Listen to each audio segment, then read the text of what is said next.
And welcome to The Verdict. Kent Meyers and Mick Cornett once again with you this Sunday morning.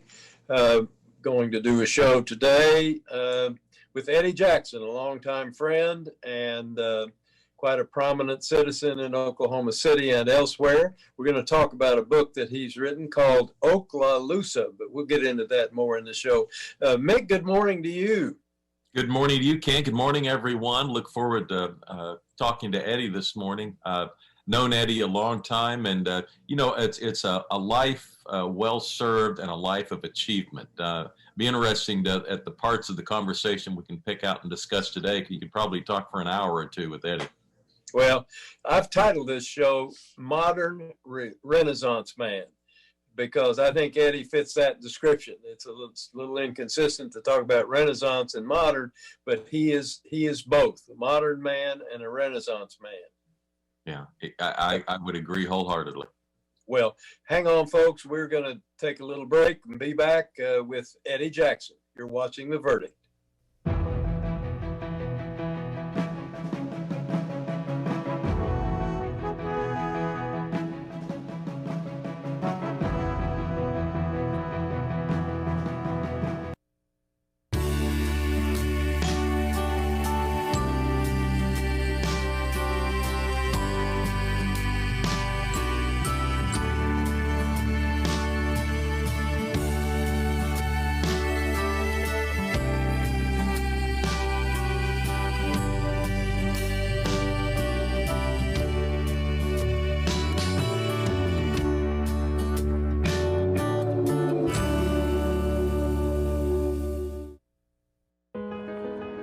Encouraging young people in the fields of science, technology, and math means to me that our country will stay on the forefront of innovation and new thinking.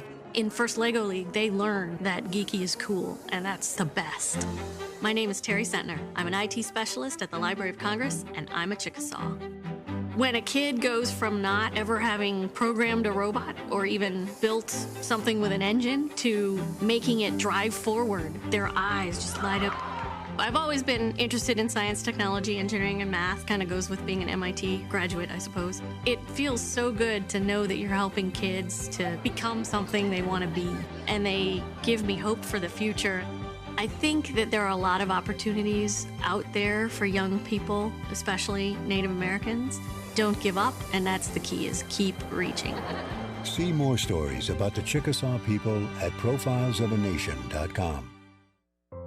We want to reach out to every veteran we can in Oklahoma. There's somewhere around 340,000 veterans here in Oklahoma, and half of those are still unaware of the benefits or don't know how to go about getting them. We help guide the veterans through the VA system. It's a giant maze, and we kind of help guide them through that maze. So our job is to try to help the veterans get everything that they're legally entitled to. There's just a special place in my heart for our Vietnam veterans and our World War II veterans, as well as any veteran, and that's why I do the job.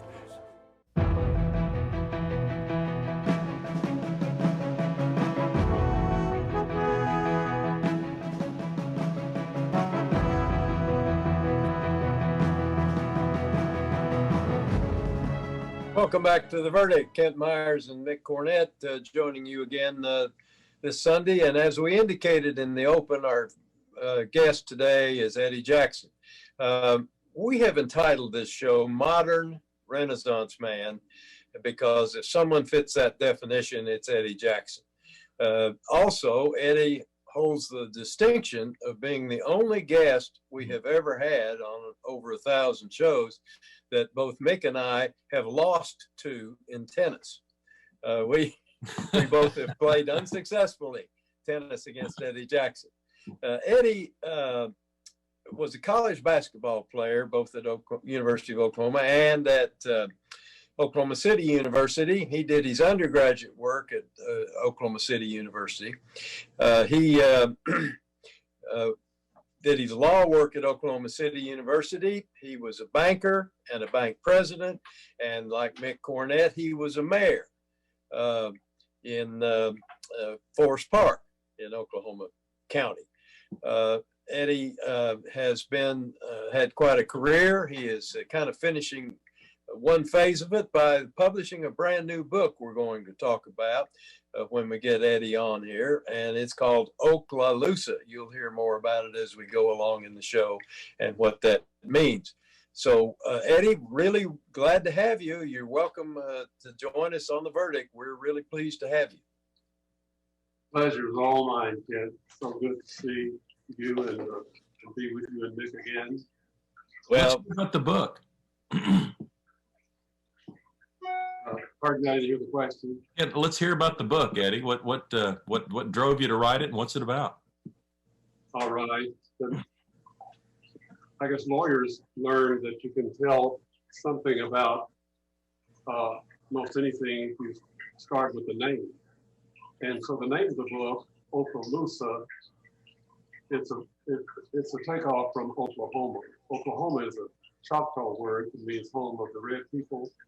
And Oklaloosa is a Choctaw word as well. There were some Choctaw friends who helped me come up with the title.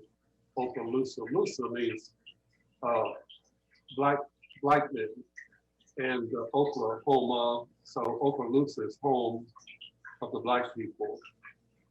The book is about the quest to make Oklahoma Territory into a black state. It begins 15 years after the end of the Civil War, when there were 5 million ex-slaves in the South, and there were 25,000 freedmen with the 5 tribes of the East. They're called the 5 civilized tribes. So the first quest was to move the freedmen from Indian Territory to the unassigned lands. And so the first part of the book deals with Indian Territory. It deals with the Black Indians. And, very little is known about Black Indians, but they were quite prominent, quite cooperative with those 5 tribes. With apologies to the Indians and the Blacks who were in Western Oklahoma, the book doesn't do much with that. Then the book switches to Kansas, and 50,000 Black Kansans cast an eye toward Oklahoma Territory, and they start organizing. And then the run occurs, the great famous run occurs in 1889. And how many blacks made that? It's generally conceded that about 50,000 whites made that run. It's not generally known that about 10,000 blacks made that run. And most of them came from Topeka, Kansas, and other spots in Kansas. And then after the luster disappears from the run, everyone thought they were going to get rich real quick. Everyone thought, Oklahoma Territory had been promoted as land of the fair gods. Pure water, the soil was as fertile as any in the country, gentle winds. But when that proved to be inaccurate, a lot of people left. Your city, Oklahoma City, our city, had 10,000 residents. April 22nd, 1889, 10,000 people in one day. But in 2.5 years, the population of Oklahoma City had dwindled to 2,500. So a lot of people left. The speculators left. Ken, I'm sorry, the lawyers left, many of them who had come. And so blacks started trying to come to Oklahoma Territory, and they organized basically from Topeka, Kansas. And the star of the book is a gentleman named E.P. McCabe. He's pretty well known, McCabe is. He's known as the founder of Langston City, prominent in Langston University. He owned a newspaper. He was the first Logan County clerk appointed by President Harrison. He also interviewed with President Harrison to be appointed the first governor of Oklahoma Territory. And at one time, the black population of Oklahoma Territory got close to 30,000 people. And of the 50,000 people who had made the run of '89, half of those people, more than half of those people had left. So the blacks in Oklahoma Territory was about the same as the whites. And they were vying to get McCain appointed governor. And they wanted the best of the class from the slaves in the South to come here. And so the run of 1891, that would be the second run, it was thought that the blacks thought that if they could get a majority in that run, they would have a majority of the 3 million acres that were part of Oklahoma Territory. So the book Crescents in 1891, and it's a pretty good story. The whites who were here, who had become established, they of course didn't want that, and so the book deals, with the thoughts. It deals with the actions, and the early chambers of commerce in Oklahoma City, Norman, Perry, and as far away as Claremont, they united to put the movement. Well, I don't want to tell too much about the book because I'd like folks to buy it and read it for themselves. But it's that story, and it's not a well-known story, but a few people know of it. Let me interrupt just a minute, and let's pull up a book, the cover of the book. Take a look at it. There it is, Oklaloosa by Eddie Jackson. Now, Mick, I'm sorry. Let's go ahead and take that down, and you go ahead. Well, it's a fascinating story, Eddie. What feedback are you getting from historians and others who just thought that they knew a lot about Oklahoma history but didn't know about this? Oh, wonderful. I've developed a new friendship with a fairly prominent attorney here, and his grandfather, great-grandfather, was the president of the first Oklahoma Territory Republican Convention. And it's interesting, back then, all the blacks were in the Republican Party. And so McCain spoke at that convention, and so did some other blacks. It was over educational facilities. The legislature had provided for OU, OSU, and what is now UCO, but no higher education for blacks. And so since UCO was called Teachers College back then in Edmond, was a land grant college, they either had to admit blacks or they had to, under that famous court case, I can't remember the name of it now, I'm sure you can't remember this, but the separate but equal case, they would then have to provide a separate university. And so he's got a ton of research about his grandfather and about that period. And we think the grandfather also interviewed with President Harrison to be appointed governor.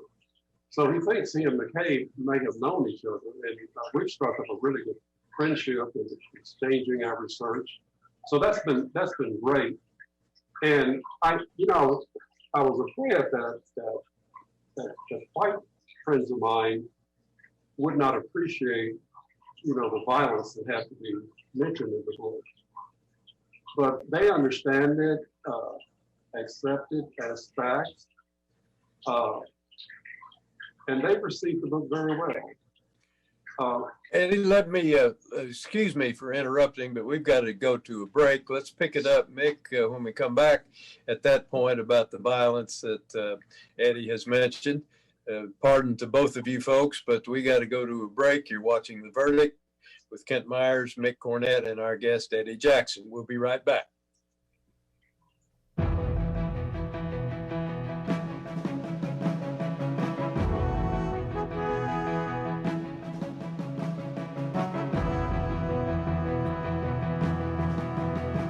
OU Law has a history and heritage that are unparalleled. At the University of Oklahoma College of Law, we empower our students to pursue the career of their dreams. We have the highest U.S. News ranking ever achieved by an Oklahoma law school. We are the first law school in the country to launch a college-wide digital initiative.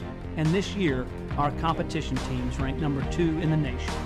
OU Law, Generations of excellence, limitless possibilities. The good life comes naturally to Tulsa, where nature's beauty is matched with an eye for aesthetics. A legacy of neighborhoods graced with lawns and landscaping and handsome homes. A place that seems to have patented an ideal lifestyle. Bank First is loyal to the quality of life Tulsa assures its citizens, to the priority placed on education, culture, and growth. Loyal to builders who transform raw land into residential charm. Developers who see opportunity and add vitality to Tulsa's economy. Bank First serves both enterprise and private lives that need a loyal partner. It's how we help nurture this city's very good life. Bank First. Loyal to Oklahoma. Loyal to you.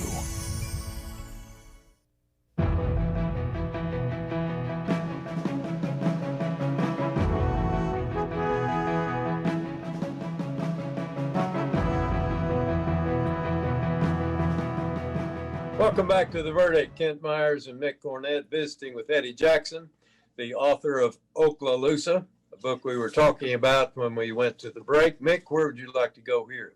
Well, we spent that first segment talking about the book, Oklaloosa, and I certainly hope people will have an opportunity to read it. Eddie, though you've led such an interesting life, I wanted you to back up and discuss being an athlete in the 1960s and perhaps specifically playing for Abe Lemons at OCU. How did he deal with the recruitment of the black athlete in those days, and how do you feel like you were treated in that era? I thought I was treated very well, especially by Abe.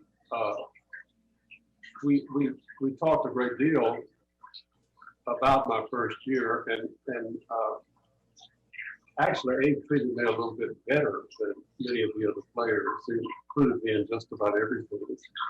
I remember he and Betty Joe would take me to the theater. They would invite me to their home. They taught me to play bridge with their friends, and so I could not have had a better experience. When we recruited other black athletes, we could point out the fact that Abe was different with his times as a coach. We were getting 100 points a game back then, and this was in the same environment. I'd come out of the OU environment, which was influenced by Hank Iba. My coach at OU had played for Iba, and so it was like 3 yards in a cloud of dust or whatever it is. It was like 10, 15 passes before anybody would get to shoot under Iba. Well, Abe opened all that up, and his game was a lot like a modern game. They didn't have a three-point game, but we could shoot from out there. So that was very attractive to black athletes. One of the things, and Abe thought of this, I didn't. You know, when you have your warm-up period, teams on one end, you're on one end. We played Sweet Georgia Brown, and the same song that the Globetrotters made famous, and that tended to kind of loosen you up. Basketball was a happy experience. Later on, Abe made a terrible mistake. His black athletes, I've been out of school a couple of years, but his black athletes had boycotted the game. They didn't show up for the game. And Abe overreacted, kicked every one of them off the team except for Richard Travis, who was their All-American, and he did show up. But the black community obviously was an ambassador. So the president of the university, Dr. Olson at that time, and I met with Abe, and somebody had given Abe a mat that said, Abe Lemons, coach of the Zulus. And I remember saying, well, Coach, I'm happy to help you because I know your heart, but the first thing you have to do is get rid of that match. So he says, well, if it offended you, why didn't you say something? And I go, well, I guess that's my bad, but you didn't. So he picks the phone up, calls his wife, and says, Betty Joe, go out on the front porch. You take that mat and you put it in the trash. She said, no, you take it over and put it in the bin at Shepherd Mall. and Abe could make any situation funny. I mean, he could lighten it with his humor. And I thought that was pretty funny. And so obviously I was all for him. So I stuck up for Abe against E. Melvin Porter. Later we became good friends. Dr. Dowell, Alfonso Dowell, who was our city councilman at the time. And Archie Hill, who was the state representative. I mean, they wanted to tar and feather him, over kicking those black players off. So what he did was have a press conference. And then we had a game where the black players came back, they played pretty well. So Abe is talking to the press after. They said, well, what do you think, Abe? He said, well, so-and-so played pretty bad. White players. And I'm thinking about kicking all the white players off now. That was Abe. And, yeah, I just, indeed. Yeah, he was. Hey, I want to say something about Oklaloosa, if I might. It's an optimistic book. It's not people tend with race relationship then and now, people get to be over serious. I've always tried to be an optimist. I am an optimist. I begin every day thankful for life and wanting to get the most I can out of my day. So in Oklaloosa, it's a story that's seldom told about black folk not spending all of their time complaining about what's been done to them.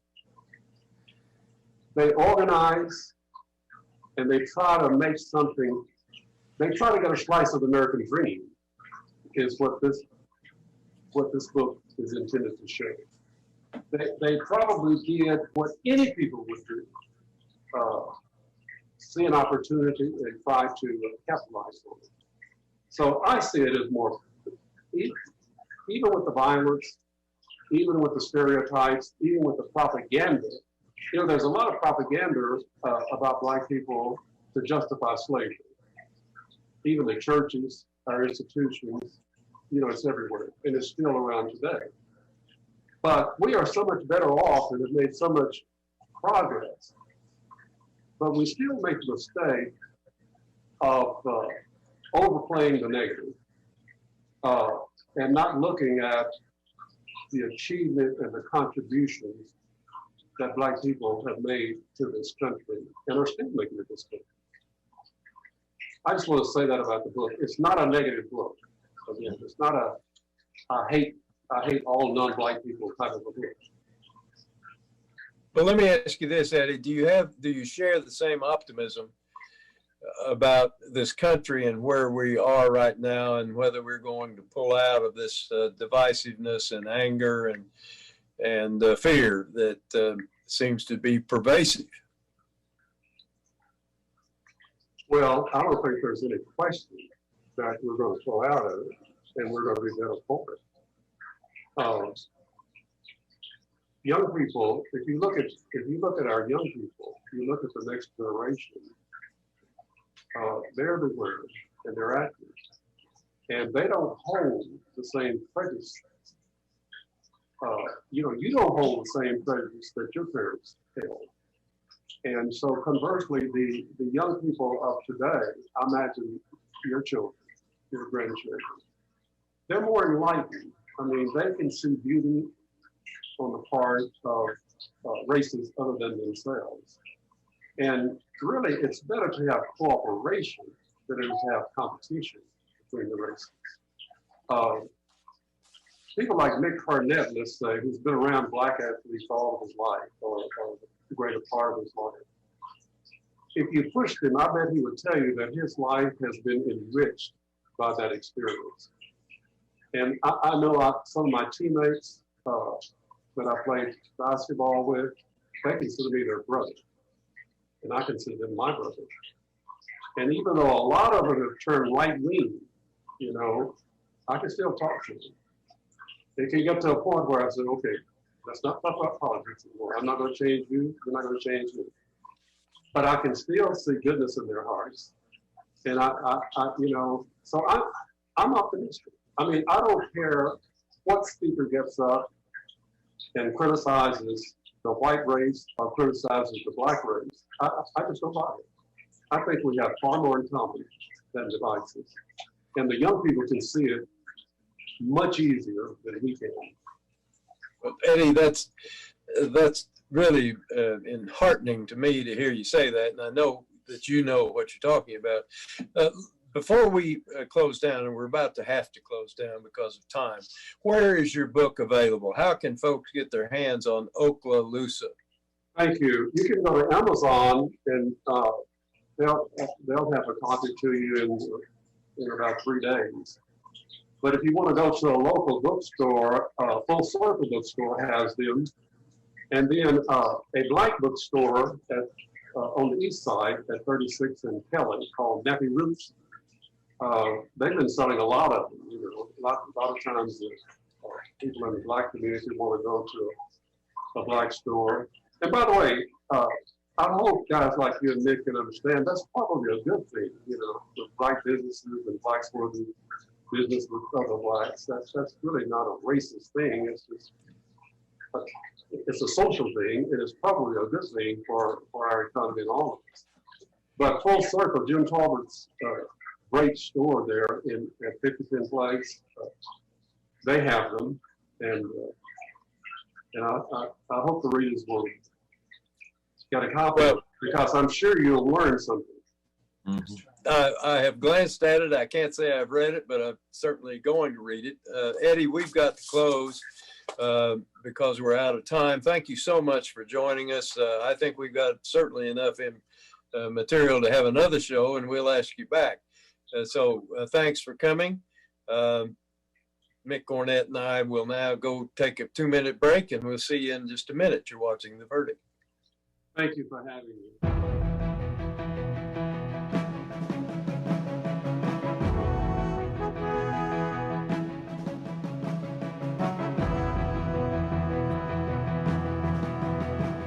It used to be okay in hospitals.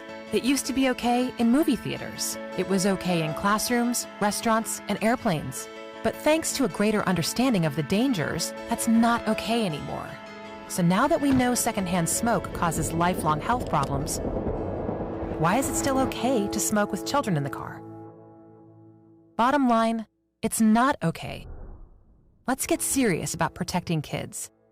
Join the fight at stopswithme.com. All children deserve a life of hope and love, but sometimes they experience a life of pain, neglect, and abuse. When that happens, each child deserves all the quality assistance and representation that can be offered in our legal system. For more information, call 23-CHILD. Oklahoma Lawyers for Children, helping to bring hope and love back to the lives of abused children.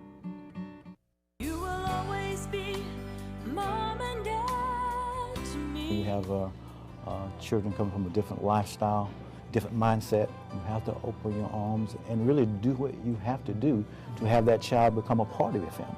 And if it's more patience, that's what you do. Kids got to know they can trust you. And that's what we've tried to do with these kids. You will always be mom and dad to me. The Journal-Record is pleased to be a sponsor of The Verdict. The Journal-Record, since 1903, the best source of Oklahoma business news and legal information.